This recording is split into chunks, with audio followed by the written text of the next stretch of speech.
Oui, bienvenue dans une nouvelle vidéo sur la construction métallique et la construction en acier consacrée au soudage par goujon. Aujourd'hui, nous allons aborder le sujet: qu'est-ce que le soudage par goujon à amorçage par levage?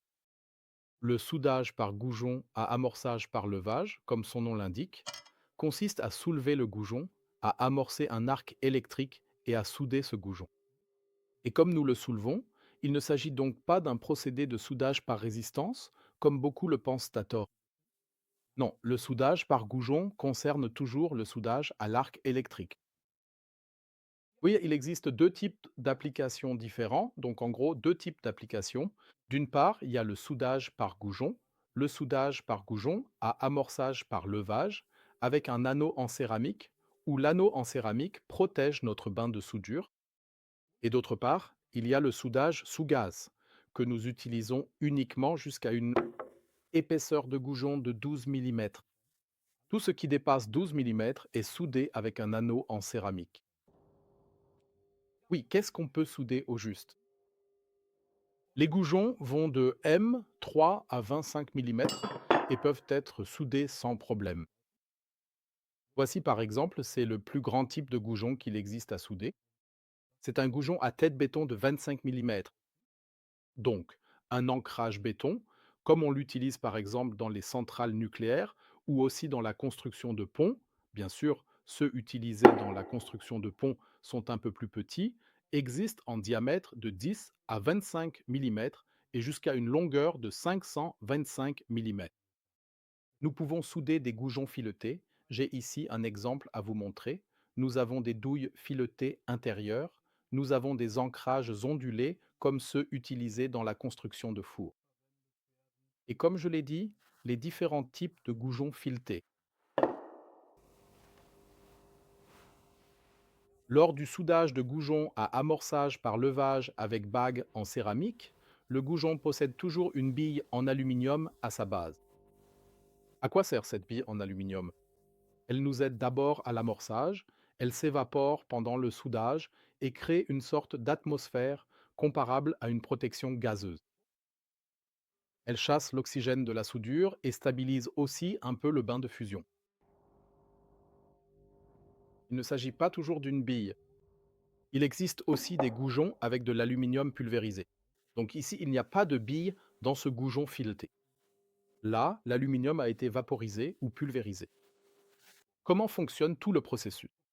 Nous réglons les paramètres sur la machine. Quels paramètres et comment nous les réglons? Nous l'expliquons dans une autre vidéo. Nous avons essentiellement quatre paramètres. Nous avons l'intensité du courant et nous avons la durée pendant laquelle l'arc électrique brûle.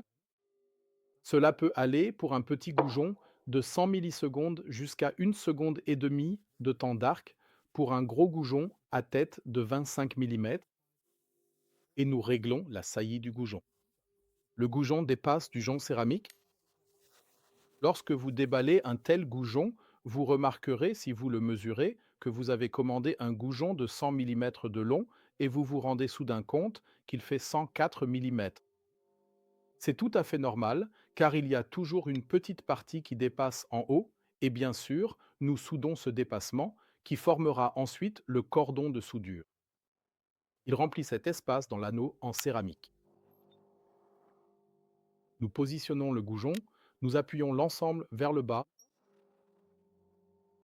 et nous actionnons le déclencheur, le bouton. Ensuite, le goujon s'amorce avec un courant plutôt faible, la bille d'aluminium s'évapore. Le goujon se soulève alors, l'arc électrique s'allume. C'est pourquoi nous devons bien sûr régler la levée au préalable. Lors du soudage de goujons, les machines à souder sont toujours régulées en courant, ce sont donc des installations à courant constant. Si nous réglons 1000 ampères, l'arc électrique brûle à 1000 ampères.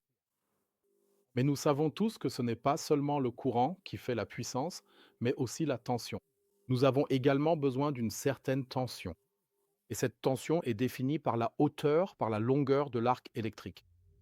Et c'est pourquoi nous expliquerons cela aussi dans une autre vidéo où l'on montre comment régler cela sur les différentes machines et pistolets. Nous réglons une levée fixe. Nous soudons maintenant ici un goujon de tête de 16 mm et les réglages dépendent toujours du diamètre du goujon. La pièce de base, elle, ne nous intéresse pas pour le réglage des paramètres pour l'instant, car elle reste toujours la même. Le matériau de base devrait toujours avoir un quart du diamètre du goujon. Donc, si nous soudons des goujons de 10 mm, le matériau de base doit avoir au minimum 2,5 mm d'épaisseur, sinon il y a un risque de perçage. Oui, il n'y a pas de limite supérieure. Nous pouvons donc aussi souder du matériau de base de 20, 30, 40 ou 50 mm. Une question qui revient sans cesse, souvent déjà lors de la commande des goujons, nous le vivons au quotidien, les gens demandent: puis-je souder ce goujon aussi avec un procédé MSG, avec le procédé MIG, TIG ou même à l'électrode? En principe, je peux le souder ainsi, mais ai-je le droit de le faire? Non, je n'ai pas le droit. Un tel goujon est fabriqué à partir de fils étirés. Nous appelons cela du fil. Il est tiré d'un fil de 25 mm, coupé, puis la tête est formée par déformation à froid dans une presse. Et grâce à cette déformation à froid, ce goujon se durcit. Et chaque ingénieur en structure calcule ce goujon, car il s'appelle S235C 470 avec 470 Nm, pas avec S235.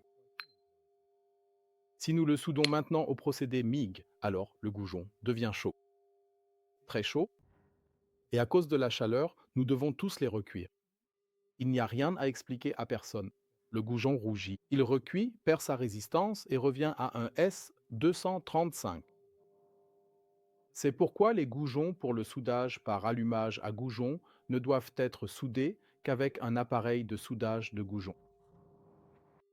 Bien sûr, ça chauffe aussi, bien sûr, on le soude aussi, mais vous le verrez quand vous essayerez vous-même. Vous soudez le goujon et vous pouvez ensuite le toucher par le dessus parce qu'il ne recuit tout simplement pas, il ne devient pas chaud et cela est dû à la rapidité du procédé. Oui, ici nous avons par exemple un goujon. C'est un goujon à tête, comme on l'utilise souvent dans la construction de ponts ou la construction métallique classique. Ce goujon sera ensuite noyé dans le béton. C'est un goujon de 16 mm de diamètre et de 200 mm de longueur.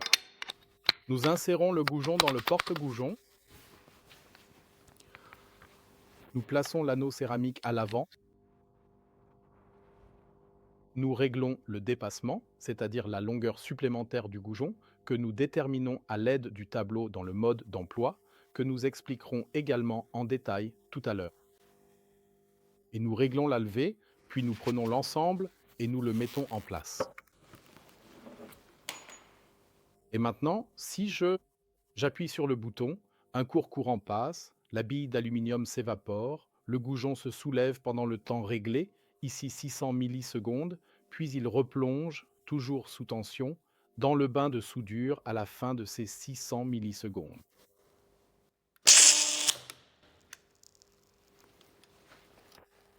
Nous le dévissons, toujours dans le sens des aiguilles d'une montre.